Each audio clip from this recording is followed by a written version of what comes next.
Good afternoon, everyone. Good afternoon, Bhavik. Good afternoon, Hiral, Neha. Nice to see you all here.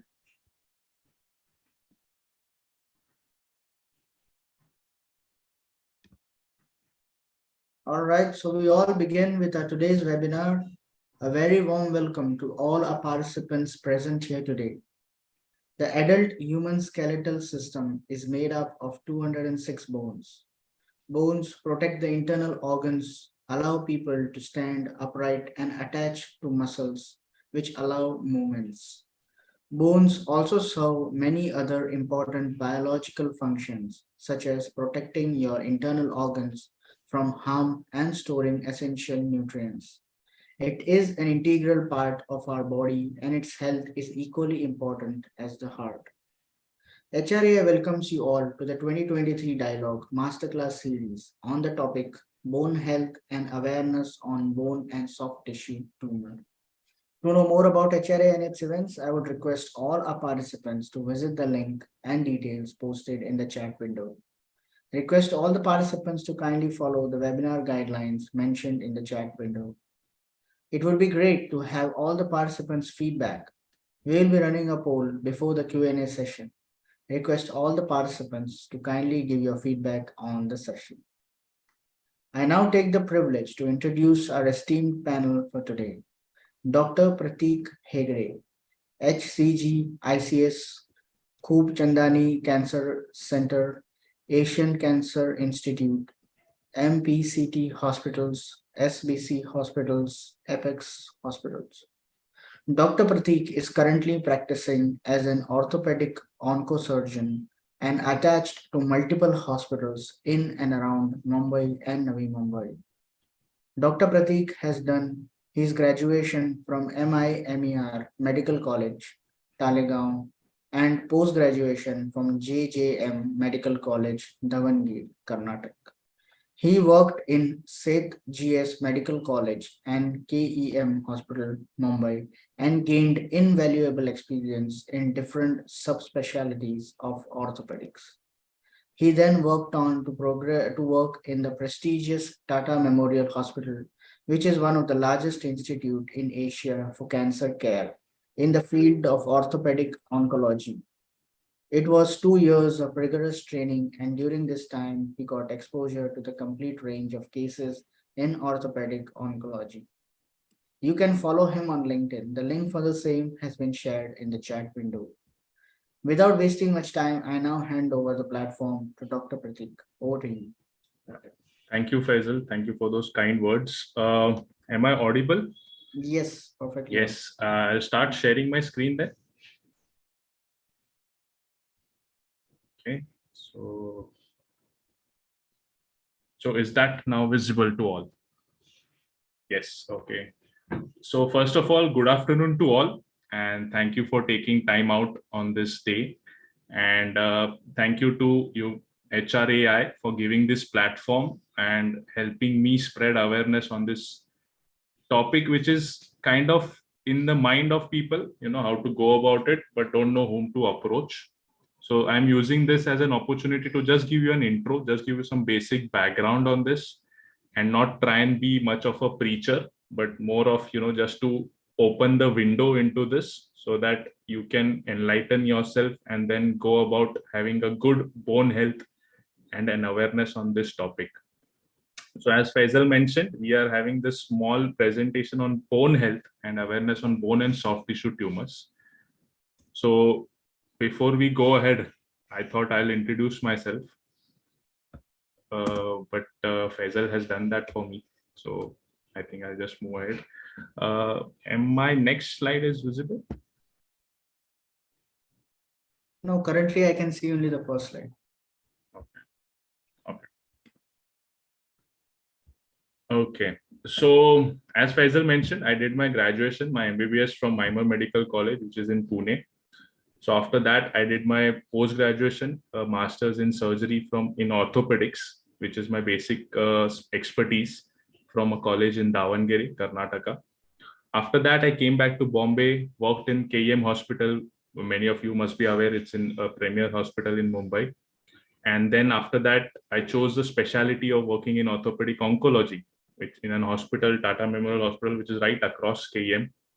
And after working 3 years there, I am now currently practicing as an orthopedic oncosurgeon and in and around Mumbai. So with that background, let's move on to today's topic. Okay, so what are the points that we are going to cover? It's in general about bone health and how to go about it. Some words on a topic called as an osteoporosis, and then on my area of expertise, orthopedic oncology. Okay, so for bone health, how do you maintain this good health of your bones? So we all remember this famous dialogue from Munna भाई कि 206 type का सिर्फ हड्डी होता है, तोड़ने के time अपन सोचते थे क्या? And then this representation of a skeleton that we all must have seen since our childhood, starting from the skull at the top to the rib cage which protects the lung and the hearts, the pelvis bone which supports our internal organ, and then our lower limbs. So as an orthopedic surgeon, we deal more with extremities and the spine, and that is where our expertise lies in. So before I go in how to maintain a bone health, let's get some brief idea about the bone anatomy. So as we know, bone is a living, growing tissue consisting of cells embedded in an abundant, hard intercellular material. We have got this is a typical long bone that is seen in this diagram, which has got the articular cartilage, which is the one which helps in forming the joint. Then the inner material is spongy bone, which contains the red bone marrow. And that is what produces these components of the blood materials that we have. Then after that, we have the medullary cavity having the yellow bone marrow, and obviously the blood supply to the bone itself, which is the nutrient artery. If you see, there is this epiphyseal line that you can see at the top. So that is the growing end of the bone, and that is where the growth occurs throughout your adolescence age group. And that is what helps in those initial growing up years. The two principal components of bone are collagen and calcium phosphate. And this combination makes it such that the bone is strong, but at the same time flexible enough to handle any stress that it gets. Now so now that we know that this bone is made up of such materials, so what are its functions? So starting from the skull, it protects the internal organs like the brain, then the heart and the lungs, which is protected by a rib cage, then your intestines and your bladder, which is protected by the pelvic bones. So it acts as a covering for all these important organs. It also acts as a storage for your fat and releases in if and when the body requires it. The red bone marrow helps in producing the components of the blood. Very important function of bone is also to store and release the minerals, mainly calcium, phosphorus, magnesium, which as and when it is required by our body. Other than that, the main function that we associated with bones are movements, along with the muscles which start and end on your muscles, on your bone. And so that helps in moving your joints, mainly your shoulder joint, your elbow joint, your knee joint, which helps in, making a man a mobile organism. And overall, it helps to support when you're standing. So what factors affect bone health? What makes it go from a healthy bone to one which is not so healthy? Okay, so the various factors out of all the studies that have been conducted all these years, we have got age, which is a very important factor. If you apply your sense, it is like as the age progresses, we know now that the strength of the bone goes on decreasing. So that's a correlation that is very much there. Then gender is a very important factor which affects bone health, especially in women who are more prone for fractures known as fragility fractures as they grow older. As we know, estrogen plays a very important role in mechanism in these females. And as they approach menopause and after that, there's a sudden drop in this hormone, releasing in weakness of the bone. The other factor that affects is the size of the body. A smaller human being, someone who's petite or small, they don't have much material as they grow older. Whereas someone who's on the obese side, that puts much more strain on your bone and leads to early osteoarthritis. So if you're either too thin or too fat, then that can affect your bone health. Another important factor is the diet, as we'll see in our subsequent slides, how diet affects our bone health. Physical activity, something which tends to get ignored in today's busy world, is another factor which helps bone health. And a lifestyle choices that we make. So we're going to just touch upon all these points in the subsequent slides. So how age plays a factor is something called as osteoporosis. So basically, osteoporosis is where the density of the bone goes on reducing. So it is not as strong as it is when it is in a younger age. If you see in the lower right corner, you can see the stages of osteoporosis. Healthy bone, you can see there's a lot of compact tissue there. But as the osteoporosis progresses, it becomes hollow and weak. So much so that there are studies which have shown that in over the age of 50 years, 1 in 3 women, which is like 33%, and 1 in 5 men will experience fractures because of osteoporosis. In fact, in America, they have studied this and they have found that more than 8.9 million fractures annually. That's close to 89 lakhs, which is a huge number. And there is something which is unknown, or something which is silently happening in the background. So not much people are aware, something like this is happening. So this is a direct correlation to the age. As your age progresses, the density of the bone, if not taken care of, goes on reducing, making the bone weak, making the bone hollow, resulting in more fractures, falls, and more distress to the patient as they grow old. In fact, there was a study which was published in a surgery journal on how poor bone health is common and is costing the economy. So if you see on the left-hand side, we have got people, that's a number of people which are hurt by osteoporosis. And on the bottom graph, you can see the various factors that they have studied. So fractures from osteoporosis, more than 1.5 million. Hospitalization because of that, 500,000. And mind you, these are statistics from a US study. So in Indian study, you can just, extrapolate that and these numbers will be on the higher side. Trips to the emergency room, 8 lakh per year. Visits to the doctor's office, 2.6 million. And in people placed in nursing homes because of the fractures or because of the falls of osteoporosis. These are huge numbers that we are talking about. So commonly you would see these elderly females, their posture changes in their mid-20s, even in their mid-30s, they will have that erect posture, and then the slight hunch happens. That happens because the spine, because it is weak, because it is fragile, there are minute micro fractures which happen, osteoporotic fractures. And because of that, the curvature goes on changing. And if not taken care of, you'll have that hump as you grow older. These are the micro fractures there are seen, the subtle ones. And then obviously there are the ones which cause such a big fracture that you'll have to undergo treatment for it. So this graph just illustrates that, where you see on the left hand side is the bone mass, and on the bottom you have got the age as it progresses. So you see the peak bone mass for both males and females is somewhere in the 30 to 40, and in the fourth decade, and then it goes on going down. So this going down trend or the downward trend is slightly linear in males, whereas in females you'll see a sharp dip because that is when the menopause happens between 40 to 50. And after that you will see then, there's a sudden dip in their bone mass.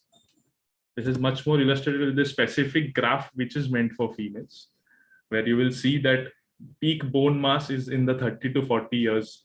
So in these growing up years and in 30 to 40, if you don't take care, you face the effects as you grow older. So that is the effect of age. Now, what is the other effect that we saw in the slide is the diet factor. And one of the most important component of bone, as we saw, is calcium. And calcium is not normally formed in the body. It has to be supplied to the body. And the most common source is diet. Other factor is vitamin D. Vitamin D, again, you have to helps in the absorption of calcium and indirectly helps in bone strengthening. Vitamin K, another important vitamin which helps in forming the component of the bone. Phosphorus, along with its compound with calcium, is the core structure which makes a bone. Magnesium, fluoride, the other elements which help in bone strength, and the omega-3 fatty acids. Among these, as mentioned, calcium, the most important factor which helps in bone strength, and most important source are the food or your diet that you consume.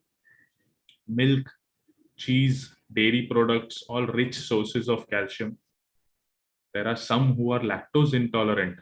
So what do we do in those? So the advice is you can try sorting out taking smaller quantities rather than a large quantity.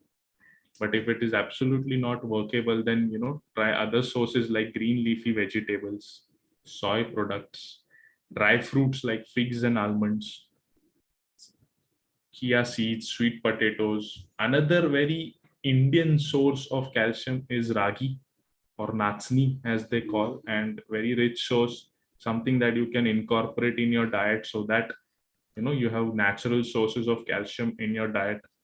If all of this still ends up below the required recommended intake, then your doctor would suggest you might need to take calcium supplements. The first line is always through diet that we recommend. The other important component for bone health is vitamin D. Now, vitamin D is not very abundantly found in diet. That it is found in dairy products, it is found in fish. But that is not something which everyone eats. So dietary dependence of vitamin D is not there. But thankfully, we have got a source of vitamin D, which is our skin. So the skin itself has an inactive vitamin D, which on exposure to sun forms vitamin D3. So it's a very important source, and that is what will come in the next slide. How to extract maximum from this source of vitamin D. So vitamin D3 then goes into the liver, where it is converted with the help of enzymes into 25-hydroxy vitamin D. This is then transported to kidney, where it again enzymes act on it and form 1,25 dihydroxy vitamin D, which is the active form, which is the one which is actually helpful in the functions in body. Main functions, as we know, acts on bone metabolism, regulates calcium levels, indirectly helping in bone health, but also it improves the muscle performance and recovery. As we said, sunlight, very important source of vitamin D, but how much sunlight is enough? Now, paradoxically, one might think, dark skin, so you will already have vitamin D, but in fact, darker skin has increased melanin and decreased vitamin D production. So when you want to expose yourself to sunlight, a darker individual would need more time in sun for producing the same amount of vitamin D. Now, obviously, there are studies which have studied this phenomena, how much is enough, because you have to balance it out with the risk of sun exposure and skin cancer risk because of sunlight. Many times people use sunscreen, which is a very good habit, but it blocks the UV rays. Now, UV rays are two types again, UVA and UVB. Now, UVA is the harmful one, and UVB helps in forming the vitamin D. But when you apply sunscreen, both are blocked, and then that affects your vitamin D production. So what these studies recommend is that, you have to expose part of your body for at least some part of the day, 15 to 20 minutes at least, so that that day's recommended allowance of vitamin D is done. So the ideal time, according to study, is 11 to 3, but that is where the harmful effects are also at the maximum. So nowadays, what we recommend is at least in the morning, when the rays are not so strong, where you can have your exposed arms and legs to the sun. That will help in your vitamin D production. A darker individual might have to stand for a longer time, but you should be careful that you take adequate precautions as well. You don't want to stand for so long that you get sunburn. So it has to be a fine balance so that we can make maximum usage of this natural source of vitamin D that we have. Other important, often neglected in today's world is physical activity. Now here we see the famous personality Milind Soman and his mom Usha Soman, who are doing jogging. Now the thought behind this is correct. You have to have some physical activity. There was also this lady who got viral last year performing gym in a sari. Now all these might seem like extreme cases, but the thought process behind this is absolutely correct. You need to have some physical activity for your bone strength. But you can start with something as simple as walking. Dedicate a time per day, 15 minutes, 20 minutes, half an hour, with adequate protection, adequate footwear, and just walk. That is more than enough to keep those muscles active, to keep your regulation of the metabolism in your bone also active. Yoga is another thing which helps in maintaining the suppleness of muscle and helping in bone strength. Bottom line is some physical activity you take out dedicatedly, because this will help in the future to reduce your chances of osteoarthritis as well. Now, the other major factor that we have seen in today's world are the lifestyle choices that we make. And this includes smoking. Now, traditionally, smoking is associated with cigarette smoking or BD smoking. But nowadays, there are various forms within smoking also. You have got vaping or you have got hookah, and people think, these are not as harmful as the traditional forms of smoking. But the bottom line is smoke, tobacco, everything has its effect. In fact, if you see the list of disorders, it has an effect on all the parts of the body, starting from brain, where you can get stroke or blindness because of the microvascular getting affected because of nicotine. Obvious risks are the cancers that we get: head and neck or lung, blood cancers, leukemia, stomach ulcers, colon cancers, then heart diseases. you know but the one that we are looking at today are this risk of hip fracture that is seen along with smoking. Now someone may wonder, how does smoking cause hip fracture? So this is the mechanism that we see. By really interacting with these various enzymes and proteins in the body, smoke reduces your bone mineral density. So what it basically does, the balance between bone formation and bone resorption is disturbed, which is resulting in decreased bone mineral density. Then, as we know, it also affects the vasculature, the blood vessels of the limb, reducing in muscle strength decrease, resulting in more falls, and that indirectly affects your bone health. So smoking may not directly cause any obvious effect, but by its various interactions, it is a very harmful product, and its byproducts can cause decreased bone mineral density, increased fall, increased fracture risk, and your overall complications increase. The other lifestyle choices that you're looking at is alcohol. Again, like smoke, has a generalized effect on your body, wherein it affects your brain. It can cause imbalance, impaired balance and coordination, stroke, addiction risk, depression. On blood, it can cause low platelets or suppress your immunity. Sexual health is also affected. But the one that we are looking at today is with respect to bone and muscles, and it is known to cause osteoporosis. Again, the question occurs, how does alcohol cause? And this chart will help explain. Again, a lot of mumbo jumbo happening here, but look at the bottom. Decreased bone formation, increased bone resorption, resulting in loss of bone density, indirectly causing osteoporosis, indirectly causing bone loss. So if you ask me, what are the steps for better bone health? First and foremost, your diet. Have a balanced diet where you have all the components present and you have intake of calcium, and other than that, carbs, proteins, fats in adequate amount. Physical activity, it's very important, and I cannot stress this enough, the importance of a physical activity. And you yourself will realize as you indulge in it, how your overall general health improves. Saying no to alcohol and smoking, so it's very difficult in today's world, but regular indulgence of these can have very harmful effects. And most importantly, talk to your doctor. You might want to discuss how to go about it. You might not know ki what all steps to take, kya karna hai, but talking to your doctor, taking his advice would definitely help you. So now that is like the first half of the talk that we were meant for today. If anyone has any doubts, we can probably tackle them now. Or Faisal, do you want to take all the questions towards the end?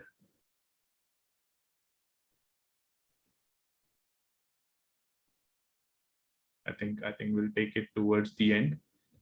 So before I progress to the second half, that is bone and soft tissue tumors, just a small warning that subsequent presentation will have images which are a bit distressing. So just warning you, nothing complicated or such, but some people might be triggered by it. So what do you mean by orthopedic oncology? You all must have heard the term tumor. So tumor, what it means basically is a group of cells which grow out of control and they form a swelling in a particular part of the body. When they happen to happen in the bone, it is called as bone tumor. If they happen to have in some soft tissue, then they are soft tissue tumors. So then what are benign tumors? So benign tumors are something which grow locally and act locally. So they do not spread in the body. So that way, if you tackle the local tumor, then you have tackled the disease and you don't have to worry about the systemic spread of it. On the other hand, there are something called as a malignant tumor, which not only grows locally, but also carries with it the risk of spreading in the body, and which is commonly called as cancer. So not many people know that you can have cancer affecting the bone as well. They can be of two types. One which grows locally in the bone itself. Other is that it is affected some other part of the body and it has spread via blood and come into the bone. So all of these come under the purview of orthopedic oncology. Now within that, we have something called as sarcoma, which is a rare type of cancer that begins in the tissues that connect, support, and surround the other body structures. So it can happen in bone, it can happen in muscles, there are fat which can be involved, blood vessels which go to and fro from your extremities, and there is nerves, tendons, or lining of your joints. So any of these, if they end up having a imbalance and one of these cells start growing, can have tumor within that part of the body. Now medically speaking, everyone individually has an individual name. Like suppose if it grows through the fat tissue, we have got liposarcoma. If it grows from the bone, we have got osteosarcoma or Ewing sarcoma. If it grows to the muscles, we have got leiomyosarcoma. From blood vessels, you have angiosarcoma. So they are nothing but names given according to the location of the tumor and the characteristic of the tumor. So what are the symptoms that these patients present with? So commonly they will have pain which is around that affected joint or pain around that affected limb. This pain might be out of proportion to what you see. So you might not exactly see anything, but you feel that there is something wrong. So always better to get it evaluated and not to delay that. Other common symptom of bone and soft tissue tumors are swelling.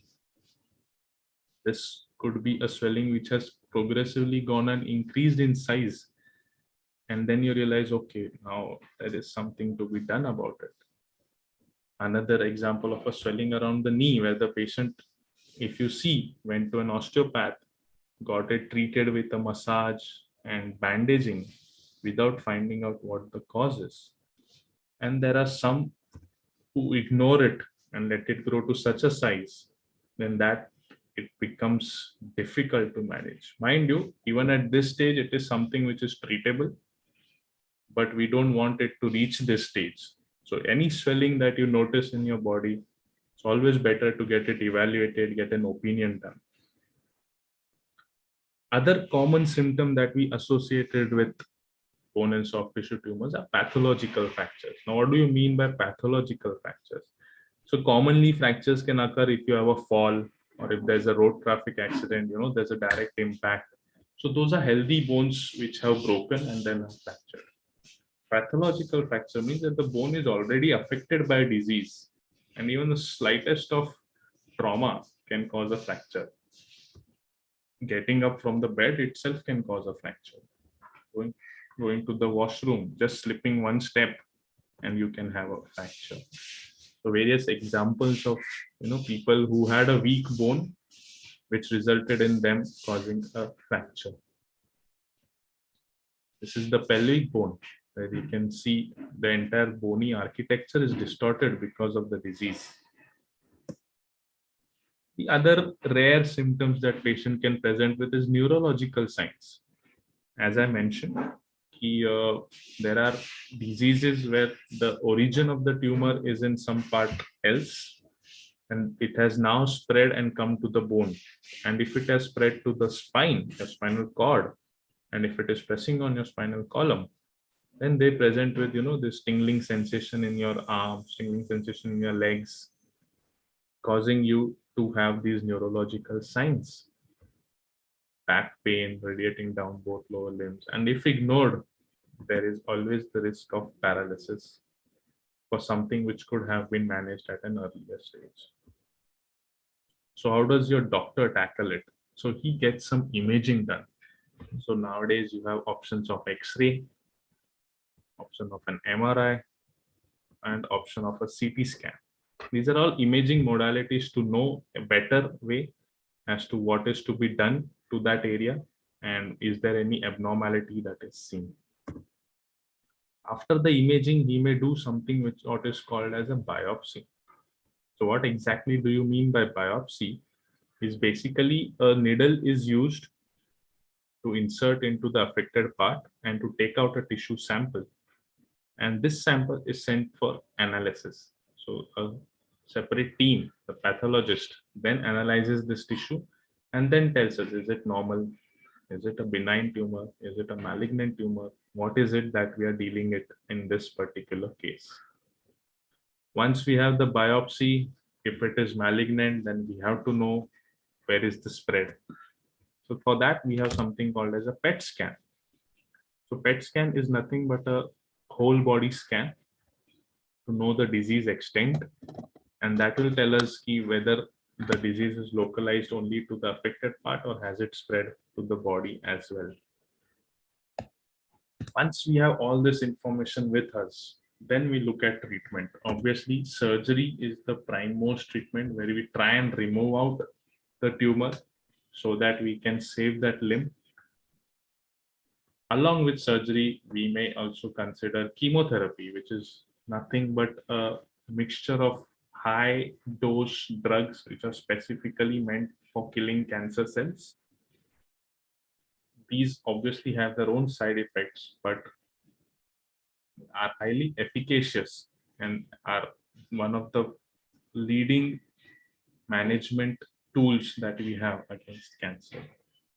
Other than chemotherapy, we also have radiation therapy, where again we use X-ray like beams in a strong dose to affect the cancer cells and to stop their growth. So after all this, what do you basically get is, there is a stepwise pattern in tackling these things. First and foremost, we need to know the history of the patient as to when it started, how it started, what was the presentation that they had. Other important thing is to clinically examine the patient to find out what exactly is happening, which part is affected, how is it affected. Then we take the helping of the imaging, X-ray, MRI, PET scan to know the exact disease extent.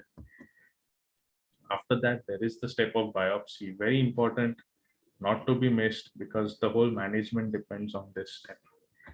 Once we know the biopsy, whether to do surgery or adjuvant therapy is decided at this stage. And after that is our rehab and follow-up. So these 7 steps are very crucial when you're tackling with bone and soft tissue tumors. As you must have realized, this is not a job to be done by an individual.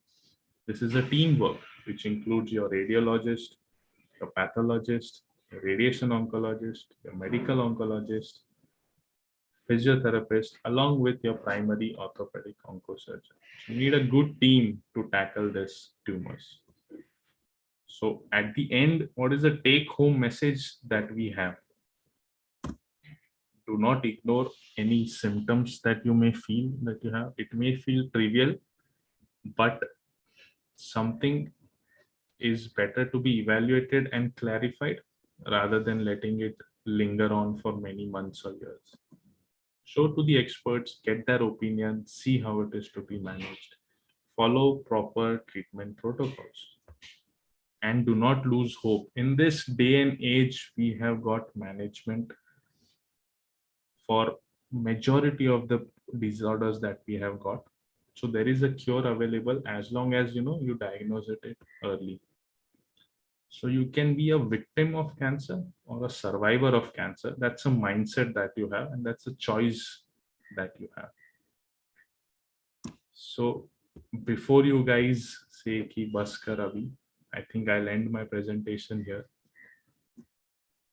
If you have any queries, you are most free to share them, because we would like to keep this interactive, would like to get maximum response from you and to solve the queries and doubts that you have. Thank you very much. Thank you, Dr. Pratik. Yeah. Before we move into the Q&A session, we will be initiating the poll. Okay. So request all the participants to kindly share your feedback.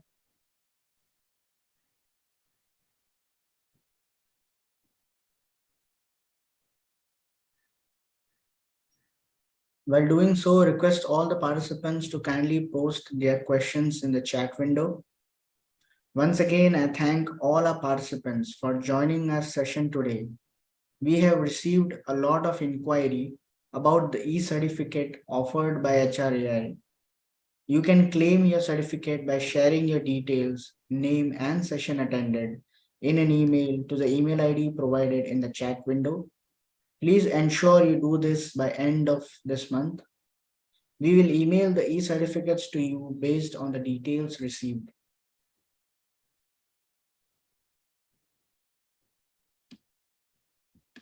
So we'll wait for the questions, Dr. Pradeep, in case sure. something coming up. During that time, we had some questions that came up from the registrations. Sure. So one is, what is the recommended daily calcium and vitamin D intake for maintaining healthy bones? I think you have already. Yeah. So what is that with the newer studies, we just keep getting newer values. But traditionally, what was followed is 1,000 milligram of calcium per day for general public. This requirement increases when you are having spurts of increased demand, like adolescence, when you're growing up years. So you would want your calcium requirements to be slightly higher than this. Then in pregnancy, when along with you, the fetus health also is dependent on you. So the requirement automatically increases to 1,500 milligram per day. Other high demand stage is the lactation period, when you're breastfeeding your child. Again, in that period, we recommend that your calcium intake be on the higher side. So these are the periods when, around 1500 is what we recommend, but otherwise for normal individuals, 1000 per day is enough. And as I mentioned, the dietary sources, if they are in your diet, so that more than, normally it compensates. But if you feel, or if your doctor feels that that is not enough, then they start you on calcium supplements, which usually come in tablets of 500 gram. Now out of this 500, not everything is absorbed, so that is to be remembered. So the composition might have 500, but around say 33% or 50% of it only might be absorbed. And that absorption depends on your vitamin D level. So nowadays what we do, we always recommend you to take your calcium with your vitamin D. So as I mentioned, vitamin D, sunlight exposure, if you have, well and good. Otherwise, we have got these vitamin D supplements also. So for an adult, again, the supplement requirement is 600 units per day. And if you're high demand, then that obviously increases to 1000 per day, international units. So that is with respect to calcium and vitamin D. Thank you. Unless you are deficient, which will obviously be known if you do some blood test, and if you're showing symptoms, which is when your doctor would suggest, you might as well get this blood test so that we have a baseline level. And if it is very deficient, then they might first give you some injections to increase that level and then start you on supplements to maintain it. Very informative, Dr. Pradeep. So moving on to our next question, that is Yeah. from Pooja. Yeah. She's saying, what lifestyle habits can negatively affect bone health, and how can they be modified to promote stronger bones? So I think we touched upon this. Most importantly is the physical activity, because if you keep your bones and muscles active, that automatically what happens, the metabolism in the bone increases and it is replaced by newer bone. So physical activity daily, which is to be continued throughout your life, because the day you stop after 50, you start losing muscle weight, you start using bone weight, and then that causes effect. But if you're active, then that delays the whole process, by decades. So you're looking at not just an effect which is for days or months, you're looking at effect which will last for decades. So it need not, as I mentioned, it need not be something very hardcore, or you don't have to go to the gym per se, but something as simple as walking can also help you, go along and maintain that physical activity. So that is one of the most crucial and something which is doable. The other lifestyle habits are smoking and alcohol. Smoking though is definitely a strict no. I mean, there was a cool factor associated with maybe few years back, but now with the amount of awareness and information that we have, and the amount of side effects that it has, or not only on bones, it has on lungs, it has on your brain, on your heart. So there is absolutely no positives that can come out of smoking. And as I mentioned, it is not just the traditional smoking. Nowadays, I see many youngsters, they have got those e-cigarettes that they call, or the vape, and they feel, this doesn't have the traditional smoke, so it's okay. But even they are harmful and they also cause these side effects. So strict no for smoking. Alcohol, again, not to be avoided. And a regular healthy diet, where you have more of fiber, green leafy vegetables. See, occasionally everyone indulges in junk food or processed food, but what you do for the majority of the times is what will define your lifestyle. So that is something which can be taken care of. Very true, Dr. Pradeep. Our next question is from Arman, and he's saying that how can exercise help maintain or improve bone health, and what type of exercises are the best? Yeah. So Arman, to be honest, any exercise is good as long as you do those activities, because what happens, your muscles, they get used to a certain pattern, they are strengthened in that way. Now, when your muscle strength increases, what happens, it reduces the load on your joints. So the immediate effects, that is, it delays your age related osteoarthritis that you see. That is one thing. Other thing is, when your bones are active, there is a constant churning, there is constant bone formation happening, constant bone resorption happening. So normally this balance is maintained so that the structure of the bone is maintained. If you do exercises, this balance tilts to the positive, where you've got stronger bones then. But if you don't do exercises, it tends to go into negative, where the bone resorption increases, and that causes weakening of the bones. So any exercise which involves, like you can have cycling, which involves your lower body strength and your cardio together. You can have swimming, which is again a whole body exercise. Walking, a very simple exercise that can be done. Weight training, if added, also has its positives. You need not go to the extreme where you bulk up and all, but just to maintain that tone and the strength, that is more than enough. Thank you. Thank you, Dr. Yeah. Pradeep. There's one more question from Nidhi saying, how frequent should bone density testing be performed, and at what age should individuals consider getting tested? Yeah, so I didn't go into this because I didn't want to complicate the talk, but this bone density testing basically checks whether you have osteoporosis or not. It basically tests your strength of the bones, and there are certain bones that it checks in particular, basically your thigh bone and your spine. So I would suggest, and or the studies rather recommend, you saw in that chart that the maximum peak bone value is in the decade 30 to 40. So after 40, when 40 to 50 is the decade when females have their menopause. So definitely after 50, you should get your bone density checked to know what is the status.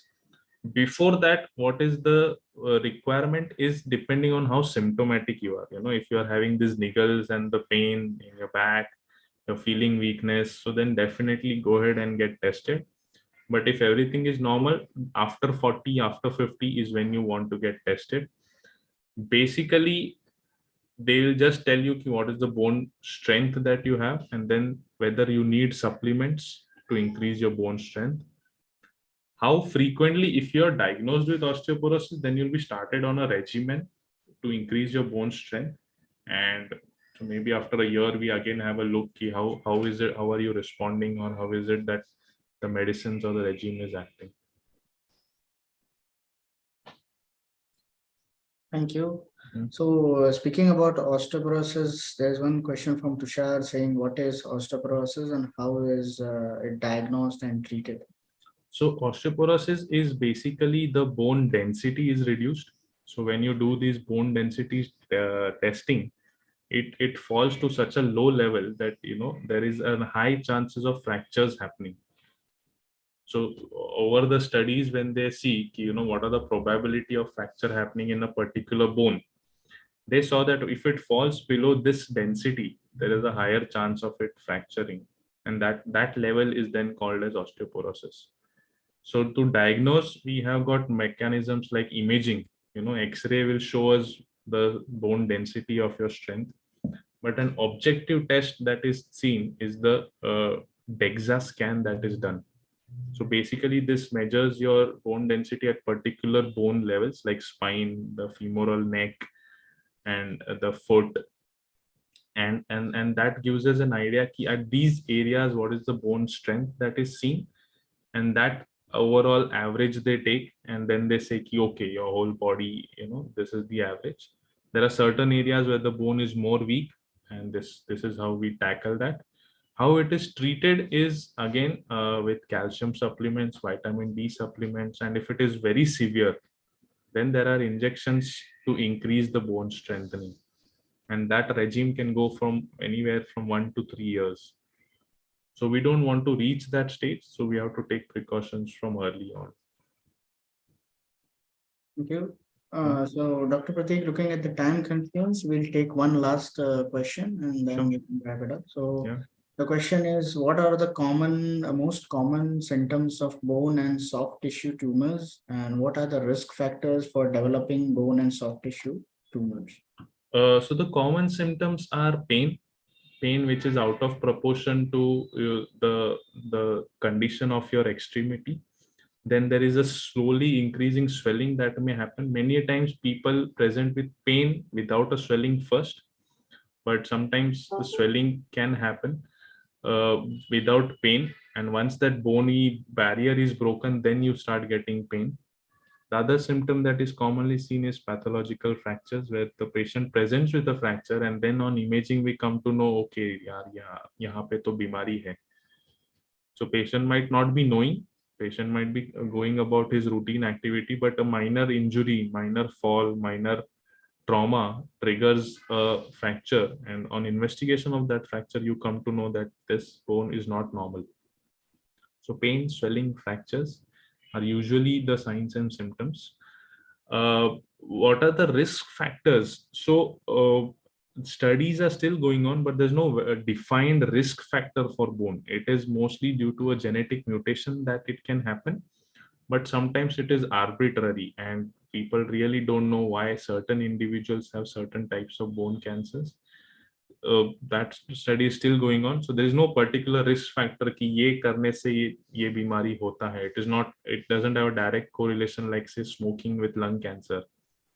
So that kind of a factor is not there in bone and soft tissue tumors. But many a times, as I mentioned, incidentally, if people have a trauma or a fall, they notice that swelling, they notice the fracture, and then they are evaluated, and then they come to know, okay, we have got this disease. And people falsely implicate कि यार वो गिरने की वजह से हो गया है.